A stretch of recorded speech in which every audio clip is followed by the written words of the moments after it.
दुख, असमंजस, उलझन का शिकार क्यों होता है? बचपन में जो खुशियां थी वे खुशियां जवानी में कम हो गई।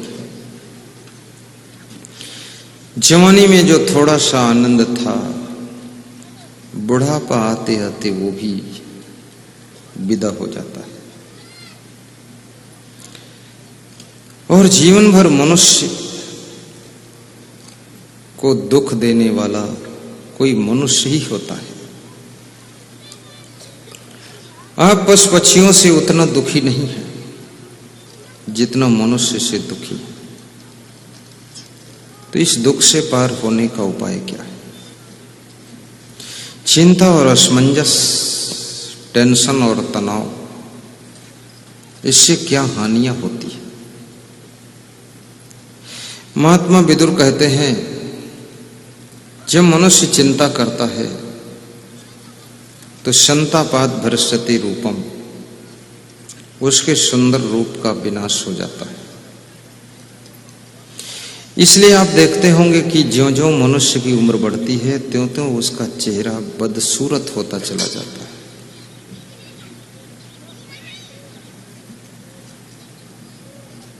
और कितने लोगों के मुंह का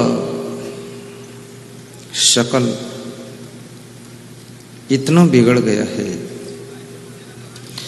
वे जब शीशा में खुद को देखते हैं तो उनको लगता है कि मैं खड़ा हूं कि कोई भालू खड़ा है। लाठी लेकर भालू आया छम छम छम, ढोल बजाती मिड़की आई ढम ढम ढम, ऐसा चेहरा हो गया है। अभी मैं झारखंड में था, वहां की राजधानी जो रांची है, तो एक सज्जन का मैंने मुंह देखा। ऐसे तो बहुत लोगों का मुंह देखा हूं, पर उनका मुंह बड़ा भयानक, बदशक्ल, भूत पिशाच निकट नहीं आवे। देख करके मैंने कहा कि ऐसी शक्ल कैसे बिगड़ गई है, तो रोने लगे। और उन्होंने कहा कि गलतियां दो किया हूं। एक तो बहुत खाया हूं, बहुत खाया हूं, और इतना अधिक खाया हूं कि शरीर में बहुत फैट इकट्ठा हुआ है, चर्बी बहुत इकट्ठी। दूसरा, इतनी चिंता किया हूं कि रात रात सोया नहीं हूं। जो लोग सोते नहीं हैं उनकी आंखें ऐसे फूल जाती हैं, आंखों के नीचे हवा जैसी भर जाती है। और तुम्हारे जागने से कोई काम होने वाला भी नहीं।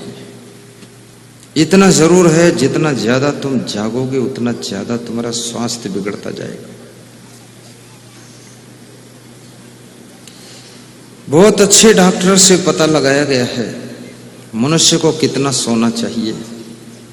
तो डॉक्टर ने बताया है 7 घंटा तो सोना ही चाहिए। आज आपके देश का प्रधानमंत्री वो भी 6 घंटे तो सोता ही है। 10 बजे, 10:30 बजे वो सो जाता है और सवेरे 4:45 पर उठ जाता है। वो भी करीब 6 साढ़े 6 घंटे सो लेता है, जिसके ऊपर पूरे देश का लोड है। और तुम्हारे ऊपर कितना लोड है? एक भैंस है और तुम हो, और फिर भी तुम ओवरलोड हो। और कितने लोग सोचते हैं पूरे परिवार का भार सब हमारे ऊपर ही है, बहुत चिंता करते हैं। तुम्हारी दशा ऐसे है जैसे एक बैलगाड़ी जा रही थी, उस बैलगाड़ी के नीचे एक कुतिया जा रही थी और कुतिया बहुत कराह रही थी। तो किसी गांव में बैलगाड़ी निकलती है तो गांव की दूसरी कुतिया ने उससे पूछा कि बैलगाड़ी तो बैल खींच रहे हैं, तू बैलगाड़ी के नीचे नीचे चल रही है, तू क्यों करा रही है? तो उसने कहा ये बैलगाड़ी का वजन तो मेरे ऊपर ही सब है। देखने में लगता है कि बैल खींच रहे हैं, बाकी ये लोड तो मेरे ऊपर ही। तब तक योगान योग बैलगाड़ी के पहिए का धुरा टूट गया और बैलगाड़ी गिरी तो उस कुतिया की रीढ़ पर गिरी और कुतिया की रीढ़ टूट गई। कुतिया नीचे दबी तड़प रही थी। तब दूसरी कुतिया ने कहा कि अगर बैलगाड़ी का लोड तेरे ऊपर था तो बैलगाड़ी गिरी है तो तू दब कैसे गई है, क्योंकि तू तो बैलगाड़ी को थामे हुई थी। तो उसने कहा कि अब मुझे पता चला कि बैलगाड़ी का लोड मेरे ऊपर नहीं था, बैलगाड़ी तो बैल खींच रहे थे, हम खाम नीचे चल के करा रहे थे। ऐसे कितने लोग खाम अपने परिवार का ओवरलोड लादे हुए हैं। ये परिवार तो अपनी व्यवस्था सिस्टम से चलता है, तुम फालतू टेंशन मत लीजिए। समय पर सो जाइए, खाने के समय खाइए, सोने के समय सोइए, हंसने के समय हंसिए और काम के समय काम कीजिए, आराम के समय आराम कीजिए। ये जिंदगी जीने का फार्मूला है, यहीं से सुख की शुरुआत होती है। उसकी लफड़म क्यों फंसोगे? ट्रेन उसको पकड़ना है और रात भर हम जाग रहे हैं, हम क्यों जागे?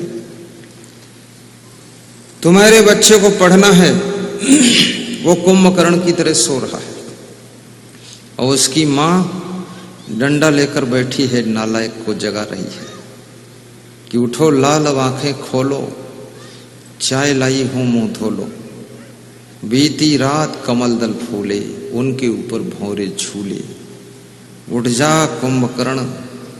वो सो रहा है।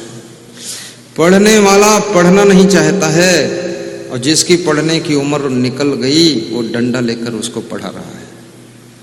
वो कैसे पढ़ेगा? पढ़ने वाले लोग अपने आप जागृत हो जाते हैं। मेरे गुरु ने कभी मुझसे नहीं कहा कि तुम पढ़ो, कभी भी। जब सब सो जाते थे तो मैं उठता था, रात में 1 बजे तक खड़े खड़े कहीं बल्ब जल रहा है, उसकी रोशनी में श्रीमद् भगवत गीता लेकर 2 घंटे में 29 श्लोक याद करके तब सोते थे। पैरों में मच्छर काटते थे। तब कोई पंखा चलाने वाला भी मेरे पास नहीं था कि पंखा डुलाए। ये तो सब संत बाद को आए हैं। जिसको जो करना है उसको खुद फिक्र होना चाहिए। दिवाली का समय था, माँ बाप घर की सफाई में लगे हुए थे तो बाप के हाथ में एक मार्कशीट आई और मार्कशीट में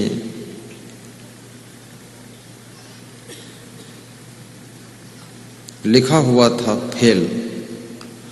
तो बाप को गुस्सा आ गई और अपने बेटे को बुलाया और उसके 2 थप्पड़ मारे। बोले मूर्ख, इतना ट्यूशन लगा दिया, कोचिंग लगा दिया, टीचर पर टीचर लगा दिया, स्कूटी खरीद कर दे दिया, लंबा मोबाइल रखे हुए, फेल हुआ है तुम। तो बेटे ने कहा पिताजी मारने से पहले ये देख लो ये मार्कशीट में नाम किसका लिखा है। तो बाप ने जब नाम पढ़ा तो बाप का ही नाम लिखा था, उसी की फेल वाली मार्कशीट रखी थी। तो सफाई करते समय भी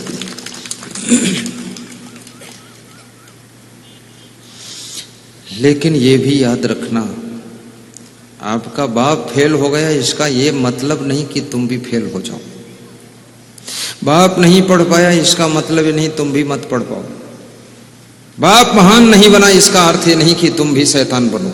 नहीं, बाप बाप है, आप हैं। बाप जो बना उतना ठीक है और तुमको जो बनना है वो बनने के लिए तैयारी कीजिए, संकल्प लीजिए। नरेंद्र मोदी प्रधानमंत्री का बाप कब प्रधानमंत्री बना था, लेकिन आज वह प्रधानमंत्री बने। मायावती का बाप कब मुख्यमंत्री बना था, वो मुख्यमंत्री बनी। और मुलायम सिंह का बाप कब मुख्यमंत्री बना था, वो मुख्यमंत्री बने। याद रखना, बाप जो बना है ठीक है, नहीं बना वो भी ठीक है, लेकिन आपको जो बनना है उसके लिए संकल्प लेकर के काम करना शुरू कीजिए।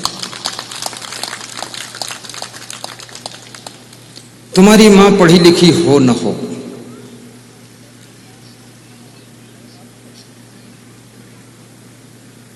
एक बालक स्कूल में पढ़ रहा था। शैतान बहुत था, बच्चों को पीटता था। मास्टर कुर्सी पर बैठने चलते थे तो कुर्सी पीछे हटा लेता था तो मास्टर नीचे गिर जाते थे। बहुत शैतान था। मास्टरों की साइकिल की हवा निकाल देता था। खुराफात में नंबर 1। सब शिक्षक परेशान हो गए, स्कूल के विद्यार्थी भी हैरान हो गए। तो शिक्षक ने इंग्लिश में एक लेटर लिखा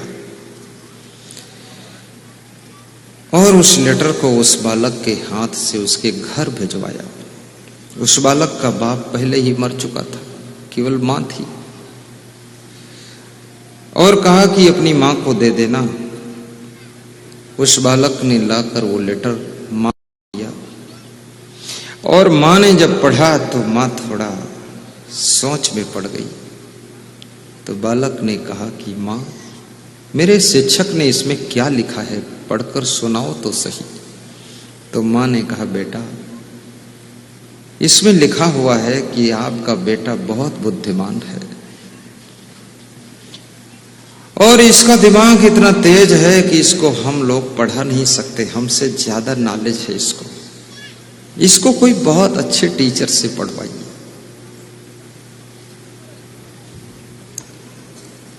इसको हम लोग कम बुद्धि के नहीं पढ़ा सकते और ये बहुत महान बनेगा, आगे बढ़ेगा, उन्नति करेगा। बालक बहुत खुश हो गया कि मैं बुद्धिमान हूं, महान हूं, भविष्य अच्छा है। और वो बालक आगे चल करके वैज्ञानिक बन गया, जिसने 2500 रिसर्च किए। ये माइक उसी का रिसर्च किया हुआ है, ये फोटोग्राफी कैमरा उसी का खोजा हुआ है, ये लाइट, ये बल्ब उसी के खोजे हुए है। ऐसे उसने 2500 रिसर्च किए और वक्त के अनुसार, प्रकृति के नियम के अनुसार उसकी मां की मृत्यु एक दिन हो गई। मृत्यु होना इस संसार का शाश्वत नियम है। आपकी पत्नी की भी मृत्यु हो सकती है, आपकी भी मृत्यु हो सकती है, आपके पिता माता की भी मृत्यु होगी, आपका नौजवान बेटा भी यमराज के घर वापस जा सकता है। इस लोक का नाम ही मृत्यु लोक है। लेकिन किसी की मृत्यु में आप इतना अधिक दुखी होकर, व्यथित होकर अपने कर्तव्यों से विचलित मत होइए। आपकी पत्नी मर गई है तो पत्नी के जो कार्य शेष बचे हैं उनको भी आप पूरा कीजिए। रोने के लिए मत बैठिए। गली गली में फिल्मी गाने गा गा करके और अपनी पत्नी का नाम उसमें जोड़ जोड़ करके और दूसरों को सुना सुना करके और धीरे धीरे रो रो करके ये सब नखरा छोड़ दीजिए। तुम्हारी पत्नी हो या भगवान राम की पत्नी हो या कृष्ण की राधा हो, सभी की मृत्यु होगी। तुम इतना मोह क्यों करते हो, इतनी आसक्ति क्यों बनाते हो? और मृत्यु तो एक समझने की बात है। जिस दिन से तुम्हारा जन्म होता है उसी दिन से तुम्हारी मृत्यु शुरू हो जाती है। कुल उम्र तुम्हारी 100 वर्ष की है।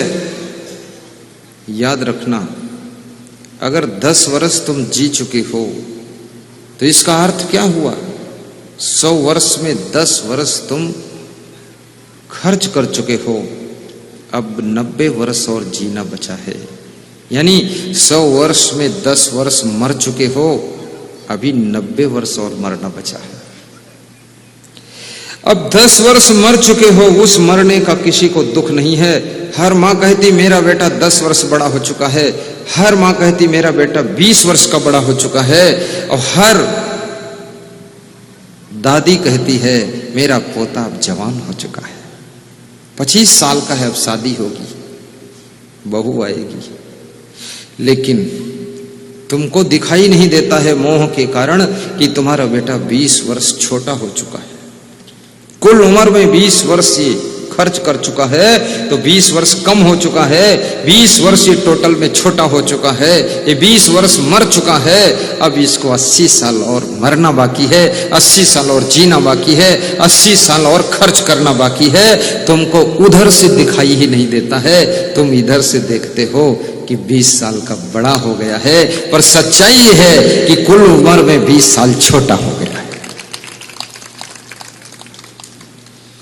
अगर इस सच्चाई को समझ जाओ तो किसी की मृत्यु से तुम व्यथित नहीं होगे, घायल नहीं होगे। और जो मर गया है उसके मरने से प्राय सभी लोग कहते रहते हैं कि इनके मरने के बाद ये घर चलेगा नहीं। कोई बोलता ये गुरुजी जब नहीं रहेंगे तो आश्रम नहीं चल पाएगा। कितने लोग बोलते हैं ये प्रधानमंत्री जब नहीं रहेंगे तो कौन देश चलाएगा। इंदिरा गांधी के पीरियड में लोग बोलते रहते थे कि इंदिरा जैसा कोई देश नहीं चला पाए, और कहते थे दुर्गा अवतार है, शक्ति अवतार है। और उसके बाद इंदिरा तो मर गई, शक्ति अवतार, शक्ति वापस चली गई। उसके बाद न जाने कितने लोग प्रधानमंत्री हो गए, देश चलता रहा, कम चला, ज्यादा चला, अच्छा चला, थोड़ा चला, लेकिन चला। आज जो प्रधानमंत्री आ गए, अब लोग कहते हैं ऐसा प्रधानमंत्री तो भारत के इतिहास में हुआ ही नहीं। अब ये कहां से आ गए? लोग कहते थे इंदिरा के बाद कोई चला नहीं पाएगा इस देश में। याद रखना, इस महिलाओं के बीच में छुपी हुई महान शक्तियां बैठी हुई है। इनको अवसर मिले तो कुछ तमाशा करके दिखा सकती है। इन पुरुषों के बीच में भी बड़े बड़े बुद्धिमान लोग छिपे हुए बैठे हैं, लेकिन चांस नहीं मिलता है तब तक ये चुप हैं, और चांस मिलते ही ये चमत्कार अपना दिखा सकते हैं। किसके पास में कितनी बुद्धि का खजाना है किसको पता है, और किस उम्र में किसकी बुद्धि का खजाना खुलेगा। कितने लोग बचपन में बुद्धू टाइप के रहते हैं और 20 साल के बाद इतने ब्रिलियंट बनते हैं, और कितने लोग बचपन में बड़े बुद्धिमान दिखते हैं, चरफर दिखते हैं, तेजो तर्रार दिखते हैं, और 20 साल के बाद ऐसे दिखते हैं जैसे बूढ़ी भैंस जा रही है, पूरा बर्बाद हो गए, धुआं धुआं हो गए। ये क्या हुआ है? ये कैसे हो गया है?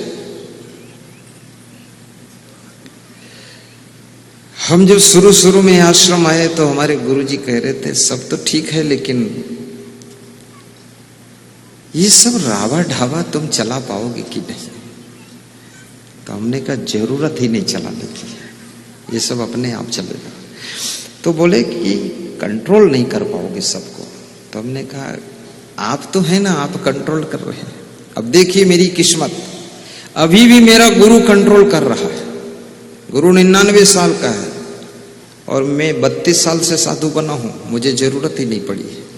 और गुरु के कंट्रोल से पहले चेला भी कंट्रोल करने लग गए, बीच में हम फ्री फंटम जिंदगी जी लिए। फालतू टेंशन लेने से क्या फायदा? चेला लोग कंट्रोल शुरू कर चुके, और जिधर देखो उधर कंट्रोलर बैठा हुआ है। वो चेला देखो कलम कागज चल ही रहा, कंट्रोल है। साहिब बंदगी, पदरौनी कंट्रोल करते हैं, पुलिस कंट्रोल करते हैं, पुलिस को समझाते हैं, एसपी को कि तुम्हारी पुलिस क्यों नहीं पहुंची यहां, वो क्यों में पुलिस को बता देते हैं, एसपी को डांट लगा देता है। उधर वो देखो कलम चल रही है, वो भी कंट्रोल में जुटा हुआ है, सब कंट्रोल। अरे इस सृष्टि के अंदर किसी एक आदमी की कंट्रोल से कोई व्यवस्था चलने वाली नहीं है। इसमें जितने लोग पैदा हुए हैं सब कंट्रोल करते रहेंगे, सब चलते रहेंगे। तुम तो हंसते रहो, मुस्कुराते रहो, अपना कर्तव्य करते रहो, टेंशन मत लो और मुस्कुरा कर जियोगे तो सारा सब कंट्रोल होता चला जाता है। भगवान राम मुस्कुराते थे तो बंदर भी कंट्रोल में हो जाते थे, और आपके साथ में तो इतने सुंदर आदमी क्यों नहीं कंट्रोल होंगे।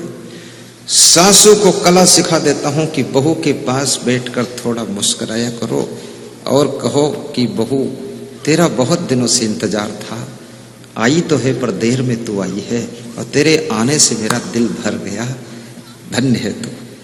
बहू सोचेगी वाह मेरी भी कीमत है इस घर में कुछ। और फिर 3 दिन बाद कहो बहू मेरा दिमाग काम नहीं करता, उम्र ज्यादा हो गई है, अब तू ही संभाल। तो बहू ऐसे दौड़ दौड़ कर काम करेगी तो डबल बेड पर बैठकर मुस्कुराओ कि जय बजरंगबली, दौड़ती रहो तो झंझट खत्म। लेकिन सासें उल्टा बोलती हैं, वह कहती बहू तू रानी, घर में कर कोई परेशानी तब मुझे हो हैरानी, और मैं तुझे पिलाऊं पानी क्योंकि मैं पूर्व जन्म की तेरी नानी।